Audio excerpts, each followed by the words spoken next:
तो आज से मैं जिस ढंगों को एक्सप्लेन करूंगा उसका मेन लीड कोई हीरो नहीं बल्कि विलन होने वाला है, जो बहुत ही ज्यादा रूथलेस है और ये चीज आपको आने वाले एपिसोड में साफ दिख जाएगा। और जहाँ तक रही हमारे मेन कैरेक्टर की बात, तो हमारे मेन कैरेक्टर के पास एक सिस्टम होता है जो इसे हीरो का लक और अपॉर्चुनिटी चुराने में मदद करता है। और इसी तरह से डेस्टिनी चाइल्ड का लक और अपॉर्चुनिटी चुराकर हमारा मेन कैरेक्टर अपने आप को पावरफुल बनाता है। और अब बिना देरी के वीडियो को स्टार्ट करते हैं। तो एपिसोड की शुरुआत में हम टाइजवान होली लैंड का सीन देखते हैं, जहाँ एक हॉल के अंदर काफी सारे लोग मौजूद थे और वो सभी किसी गुचेंग नाम के व्यक्ति की तारीफें कर रहे थे, क्योंकि गुचेंग नाम का वो शख्स अपर रेलम से आता था जहाँ पर केवल इमोर्टल ही रहा करते थे। इसलिए उन सभी को काफी खुशी हो रही थी कि गुचेंग नाम का ये इमोर्टल उनके यहाँ आया है। और तभी हम एक ब्यूटीफुल लेडी को देखते हैं जो गुचेंग के लिए चाय नाश्ता लेके आई। और अब हमें इस लेडी का नाम बताया जाता है जो सुकिंग था। तभी सुकिंग ने गुचेंग के सामने आते हुए उसे ग्रीट की। और अब हमें हमारा मेन कैरेक्टर दिखाया जाता है जिसका नाम गुचेंग था, जो हमें बताता है कि उसका नाम भी गुचेंग है और वो इस दुनिया से नहीं बल्कि अर्थ से था, लेकिन वो किसी तरह से इस फैंटेसी वर्ल्ड में आ गया। और वो भी एक हीरो के रूप में नहीं बल्कि एक विलेन के रूप में ट्रांसमिग्रेट हुआ है। और विलेन के रूप में ट्रांसमिग्रेट का मतलब था कि वो हीरो के हाथों मारा जाएगा। इसीलिए गुचेंग अपने मन ही मन में सोच रहा था कि जल्द से जल्द उसे अपनी किस्मत बदलनी होगी, नहीं तो वो जल्दी हीरो ये चेन के हाथों मारा जाएगा। जब हमारा मेन कैरेक्टर इन सभी चीजों के बारे में सोच ही रहा था, तभी उस जगह पे हीरो ये चेन की एंट्री हुई, जो गुस्से में तमतमाते हुए उस जगह पे आ चुका था। साथ ही ये चेन ने उस जगह पे आते हुए लड़ाई के लिए अपनी स्वॉर्ड को बाहर निकाल लिया और धमकी देते हुए गुचेन से कहने लगा कि तुम मेरे रहते हुए हमारे सेंटेस को अपनी रखेल नहीं बना सकते। और ये चेन जिसे सेंटेस कह रहा था वो और कोई नहीं बल्कि सुकिंग थी। दरअसल हीरो ये चेन को ऐसा लग रहा था कि गुचेंग सुकिंग को अपनी कॉन्क्यूबाइन बनाने के लिए आया है। और तभी ये चेन ने गुचेंग को धमकी देते हुए कहा, अगर तुम हमारी सेंटेस को इस जगह से ले जाना चाहते हो तो उससे पहले तुम्हें मुझसे फाइट करनी होगी। जबकि ये चेन की बकवास बातों को सुनते हुए दूसरी तरफ गुचेंग के चेहरे पे मुस्कान आ गई। तभी गुचेंग अपने मन ही मन में कहने लगा कि ये सामने वाला शख्स और कोई नहीं बल्कि चाइल्ड ऑफ लक है, यानी कि डेस्टिनी का चुना हुआ, क्योंकि इस ये चेन की एरोगेंस बिल्कुल किसी मैन कैरेक्टर जैसी है।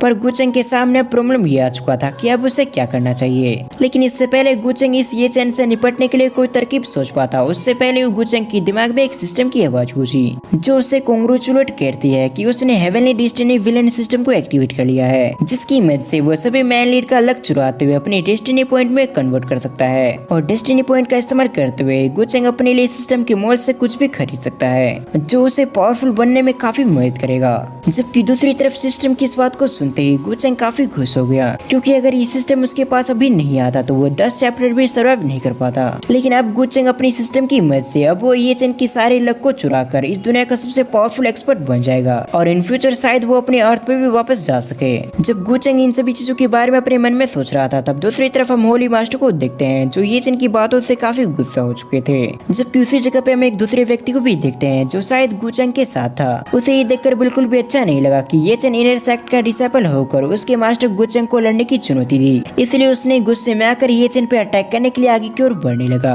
वही दूसरी तरफ ये देखने के साथ ही ये चेन ने भी अपनी स्वॉर्ड के साथ उस व्यक्ति से टकरा गया और अगले पल वो दोनों एक दूसरे से टकरा कर पीछे हट गए। तभी चूजवान ने अपनी पावर की मदद से उस जगह पे एक टाइगर को फॉर्म कर लिया और अगले पल चूजवान ने अपनी टाइगर की मदद से ये चेन पे अटैक कर दिया। वही दूसरी तरफ ये चेन ने ये देखने के साथ ही अपनी फिनिक्स पावर को एक्टिवेट कर लिया और अगले पल उन दोनों के अटैक आपस में टकराते ही तबाह हो गए। इसी के साथ वो दोनों एक बार फिर से पीछे आ गए। वहीं दूसरी तरफ इस फाइट को गुचेंग मजे से बैठ कर देख रहा था। तभी गुचेंग ने अपने मन में कहने लगा कि इस कहानी के हिसाब से मुझे याद है कि ये चेंग चूजवान को इस जगह पे हरा देता है, जिसके बाद ये चेन सरेआम मुझे चुनौती देगा कि वो कुछ समय बाद मुझसे लड़ेगा और मुझे पूरी तरह से हरा देगा। और ये चेन की पावर को बढ़ाने में उसकी मास्टर मदद करता है जो ये चेन की रिंग में मौजूद है। जबकि तभी हम उस जगह पे एक मास्टर को देखते हैं जो हमें चूजवान के बारे में बताता है कि वो हाफ स्टेप डिवाइन रेलम में है और इसने हाल ही में थंडर प्रेजेंट होली नाम की एक बॉडी को भी अवेकन की है, जिसकी मदद से चूजवान अपने से भी पावरफुल एक्सपर्ट को आसानी से हरा सकता है। वहीं दूसरी तरफ ये चेन की बात किया तो वो फिलहाल बहुत ज्यादा कमजोर है और ये चेन की कल्टीवेशन की बात किया तो वो केवल और केवल सोल रेलम पे है। इसलिए न केवल ये चेन इस फाइट को में हारेगा बल्कि ये चेन को चूजवान के अटैक को रोकने में भी काफी स्ट्रगल करना पड़ेगा। लेकिन इससे पहले उस एल्डर की बातें पूरी होती उससे पहले ये चेन ने एक पावरफुल अटैक करते हुए चूजवान को दूर झटक दिया।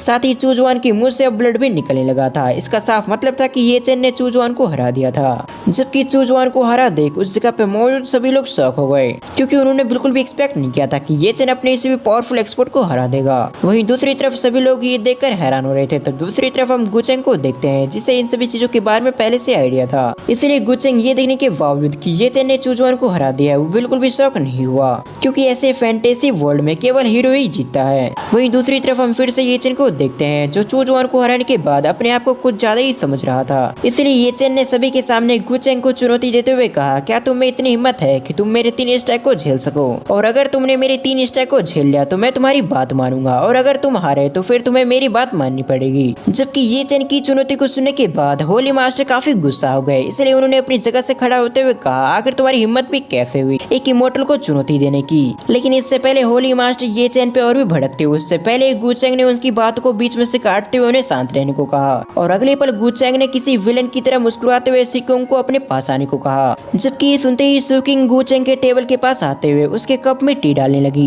लेकिन अगले पल गु चेंग ने उसके हाथों को पकड़ लिया, जिससे सुकिंग कुछ समय के लिए शॉक हो गई। लेकिन गु चेंग सुकिंग की रिएक्शन को नजरअंदाज करते हुए उससे फ्लर्ट करते हुए उससे कहने लगा कि मैंने सुना आज रात की चांद बेहद खूबसूरत निकलेगी, इसलिए क्या तुम पिछली रात की तरह आज भी मेरे साथ चांद देखोगी? इसे कहते हुए गु चेंग सुकिंग की ओर काफी प्यार से देखने लगा। दरअसल इस जगह पे गु चेंग जानबूझ के ये चेन को परेशान करने की कोशिश कर रहा था, और गु चेंग का ये तरीका काम भी किया, क्योंकि ये सुनने के साथ ही दूसरी तरफ ये चेन का हाथ गुस्से के मारे कांपने लगा, और तभी गु चेंग के माइंड में सिस्टम की आवाज आई, जिसने गु चेंग को बधाई देते हुए कहा कि गु चेंग की शब्दों की वजह से सन ऑफ डेस्टिनी पूरी तरह से हिल चुका है, इसीलिए होस्ट को 50 डेस्टिनी पॉइंट दिए गए। और इस जगह पे मैं इस चीज को एक्सप्लेन कर दूं कि सन ऑफ डेस्टिनी के पास जितने भी लक पॉइंट होते हैं उन्हें चोरी करके सिस्टम गु चेंग को देता है, और अभी गु चेंग को जो 50 पॉइंट दिए गए वो भी ये चेन से चुराए गए हैं। फिर सीन शिफ्ट कर हम गु चेंग को देखते हैं जो 50 डेस्टिनी पॉइंट पाकर काफी खुश हो चुका था। साथ ही गु चेंग अपने आप से कहने लगा कि इन डेस्टिनी पॉइंट को पाना इतना आसान होगा मैंने बिल्कुल भी एक्सपेक्ट नहीं किया था, पर अब जबकि मुझे पता चल चुका है कि ये चेन को गुस्सा दिलाने से या फिर उसकी बेइज्जती करने से उसकी डेस्टिनी पॉइंट मुझे मिल जाएगा, तो फिर मैं इसी तरह से इसे बेइज्जत करता रहूंगा, जिससे मुझे डेस्टिनी पॉइंट मिलते जाएंगे। वहीं दूसरी तरफ ये चेन जलन और गुस्से के मारे पागल हो गया, क्योंकि ये चेन खुद भी सुकिंग को पसंद करता था, और आज तक ये चेन ने सुकिंग से ऐसी बातें नहीं की, लेकिन गु चेंग ने ये सब सुकिंग से ऐसे सभी के सामने कह दिया,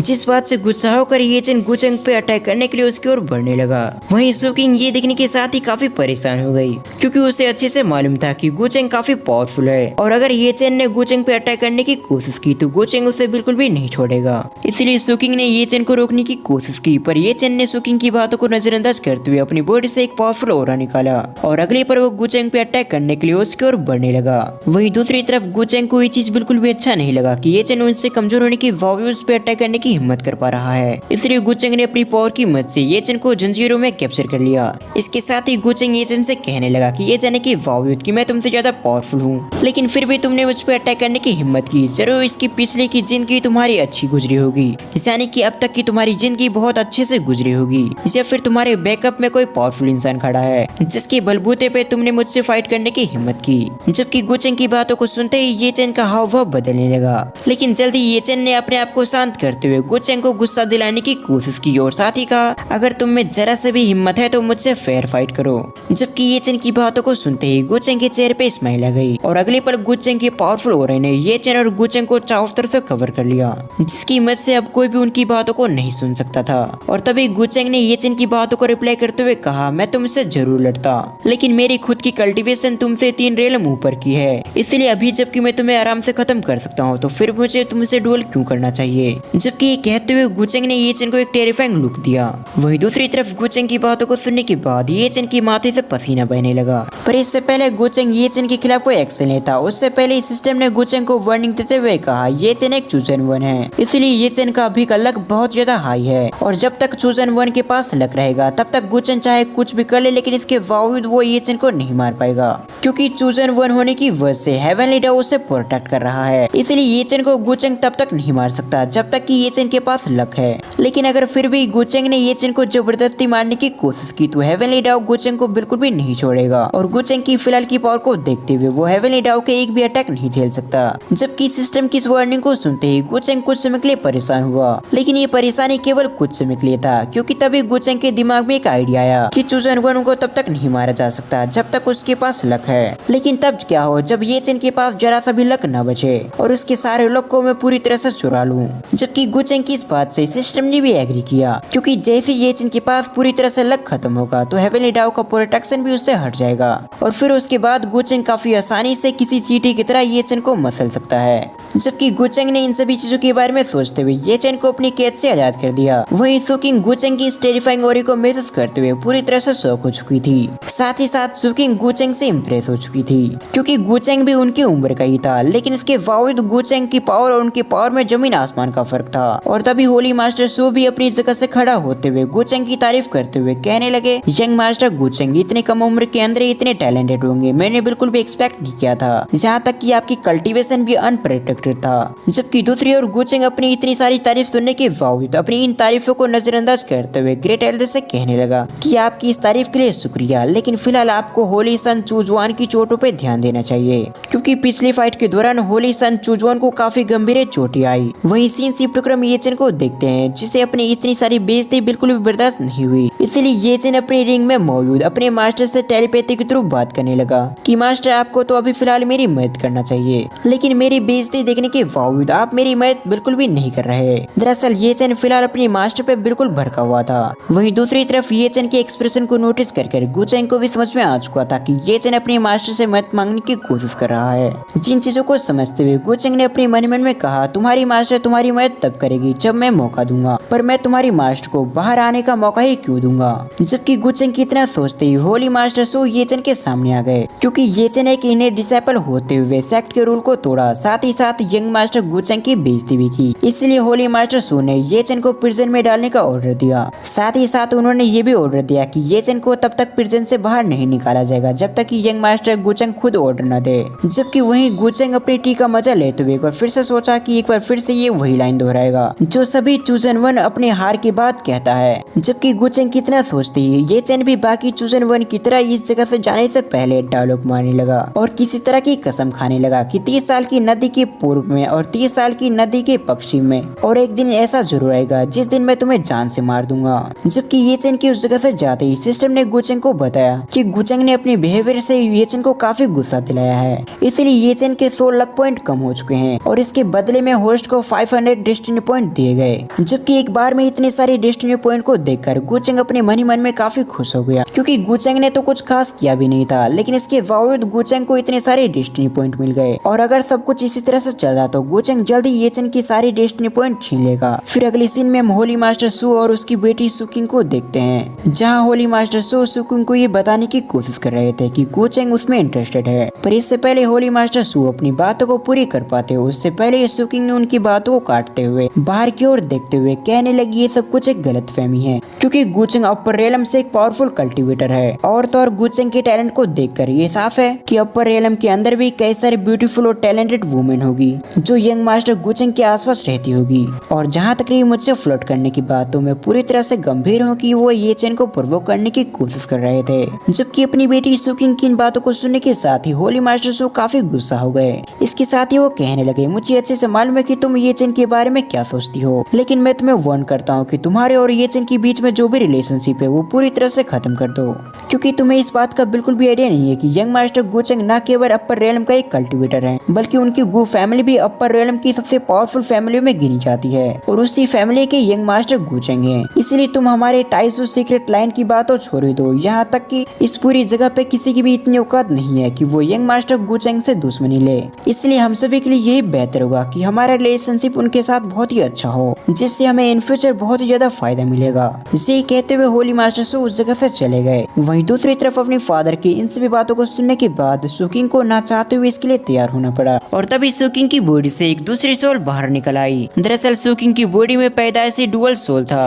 और सुकिंग की दूसरी सोल सुकिंग से बिल्कुल अपोजिट थी, यानी सुकिंग जहाँ अच्छी थी वहीं उसकी डुअल सोल डिमोनिक पावर को होल्ड करती थी। और तभी सुकिंग की डिमोनिक सोल सुकिंग से कहने लगी कि उसे ये चेन का पीछा छोड़ देना चाहिए, क्योंकि जहाँ ये चेन काफी बेवकूफ है वहीं गुचेंग काफी इंटरेस्टिंग है। जबकि अपनी डिमोनिक सोलो की बातों को सुनने के साथ ही सुकिंग ने भी एग्री किया। जबकि हम उस जगह पे एक व्यक्ति को भी देखते हैं जो इन सभी बातों को सुन रहा था। फिर अगले सीन में हम गुचेंग को देखते हैं जो अपने घर में टहल रहा था, साथ ही वह किसी का इंतजार भी कर रहा था और देखते ही देखते उस जगह पे एक ओल्ड मैन भी आ गया और ये वही शख्स था जो कुछ समय पहले तक सुकिंग और उसके फादर की बातों को सुन रहा था। बाय द वे इस ओल्ड मैन का नाम एल्डर मिंग है जो अपर रेलम से लोअर सेक्ट में आया है ताकि गुचेंग को प्रोटेक्ट कर सके। तभी एल्डर मिंग ने आगे बढ़ते हुए गुचेंग को बताया कि उसने टाइसवान सीक्रेट लैंड के बारे में सब कुछ जानकारी इकट्ठा कर ली है और उनके हाथों जो इंफॉर्मेशन लगी है उस हिसाब से टाइसवान सीक्रेट लैंड के सुप्रीम सुप्रीम एल्डर की मौत 300 साल पहले हो चुकी है और फिलहाल इस टाइजवान सीक्रेट लैंड के पास कोई भी सुप्रीम एल्डर नहीं है, जिस वजह से उनका ये पूरा सेक्ट पूरी तरह से कमजोर हो चुका है और इसीलिए उन्हें जल्द से जल्द एक पावरफुल बैकर की जरूरत है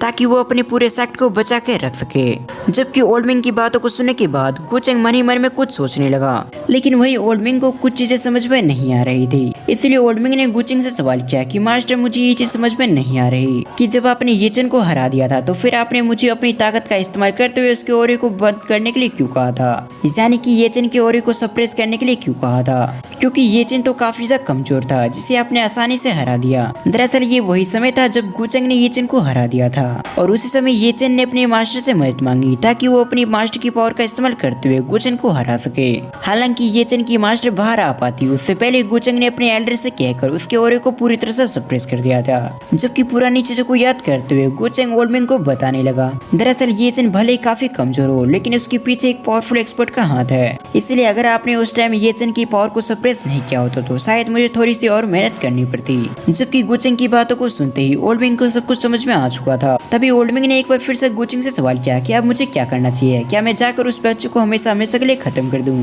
जिससे आपके लिए मुश्किलें हमेशा हमेशा के लिए खत्म हो जाएगी। लेकिन ये सुनते ही गुचेंग ने इसके लिए इनकार कर दिया, क्योंकि गुचेंग का कहना था कि येचन काफी लकी है या फिर उसके पास कोई सीक्रेट चीज है जो उसे ट्रेजर पहचानने में मदद करती है और शायद इस लड़के येचन की वजह से गुचेंग को भी इन फ्यूचर अपॉर्चुनिटी मिल जाए, इसलिए वो फिलहाल के लिए येचन को नहीं मारना चाहता। जबकि ये सब कुछ बताने के बाद गुचेंग ने ओल्ड मिंग को वापस जाकर येचन पर नजर रखने को कहा। जबकि गुचेंग के ऑर्डर को सुनते ही ओल्ड मिंग भी उस जगह से डिसअपीयर हो गया। फिर अगले सीन में हम गुचेंग को देखते हैं जो अपने बिस्तर पे बैठे हुए सिस्टम से सवाल करता है कि आखिर उसके पास कितने डेस्टिनी पॉइंट हैं। जबकि ये सुनते ही सिस्टम ने उसके प्रोफाइल को सामने कर दिया, जहां गुचेंग को दिखाई देता है कि अभी फिलहाल उसके पास डेस्टिनी पॉइंट 550 के करीब हैं और जब गुचेंग के पास 1000 डेस्टिनी पॉइंट हो जाएगा तो सिस्टम मॉल अपने आप ही खुल जाएगा, जहां से गुचेंग अपने हिसाब से कुछ भी परचेस कर सकता है। जहां गुचेंग को मालूम होता है कि वो डाओ टियान पैलेस का ट्रू डिसाइपल है। साथ ही गुचेंग को ये भी मालूम हुआ कि उसके पास डाओ बोन और डिमन हार्ट है। जबकि उसकी खुद की कल्टीवेशन की बात किया तो वो पीक सीक्रेट रियल्म पे था।